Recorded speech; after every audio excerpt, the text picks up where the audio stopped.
This happened last summer. I was living in a small apartment near the city park. My building has one of those old creaky fire escapes that hangs over the alley. At about 2 a.m., I woke up to loud scratching noises. Thinking it was just the wind, I ignored it. Until I heard what I can only describe as the sound of tiny hands tapping on metal. I peeked out my window and saw 5 raccoons staring back at me, not running away, just staring. One of them was even holding a half-eaten slice of pizza like he was judging me. So I did what any normal, sane person would do. I threw a cracker out the window. They made a mad dash for it before, trotting off into the night. Now, normally, I don't really think much of wildlife unless they're actually trying to get inside my house. But something about their pizza-loving faces stuck with me. So when I went to bed that night, I left the window open just in case.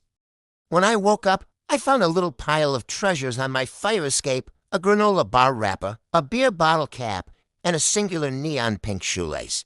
Nothing too crazy, but definitely an offering. And sure enough, when I opened the window, I could smell pizza on their breath. Soon, my nightly routine became throw out the window, watch them scamper up my fire escape, and nom, then run off into the darkness. Within 2 weeks, I had a nightly raccoon dinner service going. And they'd line up outside my window like they were at a food truck. I started bringing out larger quantities of food, mostly leftovers from takeout. Pizza, chicken nuggets, even a pastrami sandwich once. For the first few nights, there were usually about 5 or 6 raccoons at most. But by the end of July, that number swelled to 25. Yeah, I counted. They were getting bolder, too. A few of them weren't even afraid to snatch food right out of my hand. Here's where things get weird. One night I was enjoying some takeout sushi when I heard thud, thud, thud. I look outside to see not 1, not 2, but at least 15 raccoons gathered on my fire escape. To say I was shocked is an understatement. Was this normal raccoon behavior? Was there a secret society of garbage bandits living in my city park? Why were they leaving gifts on my balcony? Also, why did they bring a pizza-flavored air freshener? That was my first clue. These were no ordinary raccoons. This was a crew. A crew with a leader. A very smart leader. The next morning I found a large black wallet on my fire escape. Nothing but a business card inside. I looked up the number, which turned out to be for a local locksmith. But the name rang a bell. I remembered him from a few weeks prior when my front door handle was giving me trouble. He was the one who fixed it. I called him up, explained the situation, and he laughed.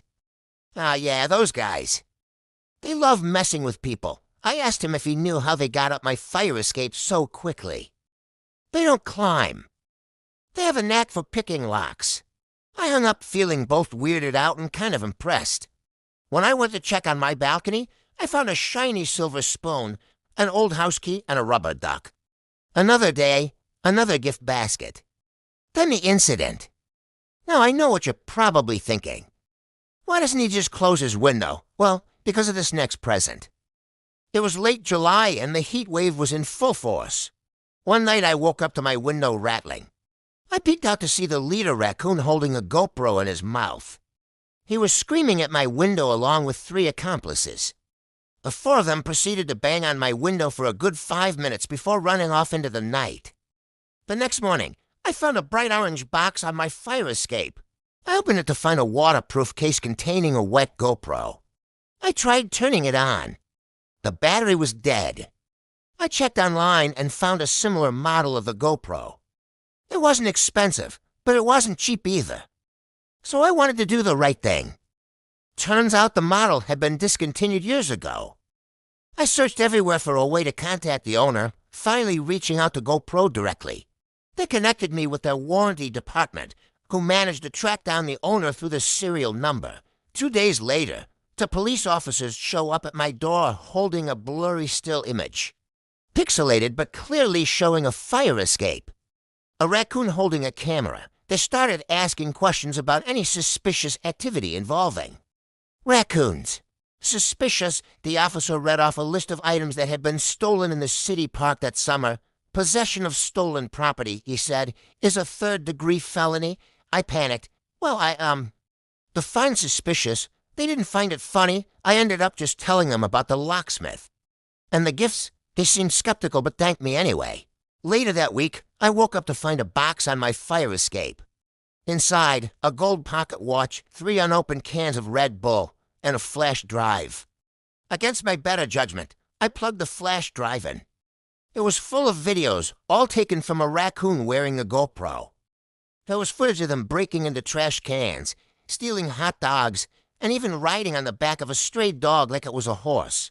And yeah, there was a clip of one of them standing on my windowsill, holding the camera, and slowly zooming in on me sleeping. At this point, I decided to stop feeding them. Big mistake. The next night, I woke up to find my entire balcony covered in raccoons. No exaggeration, I counted at least 25. They deformed a half circle around my window like they were staging an intervention.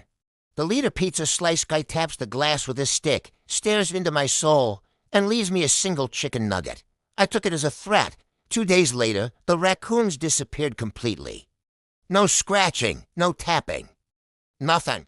And then I saw a news article. Raccoon gang caught crossing into Canada via freight. Train, possible smuggling ring.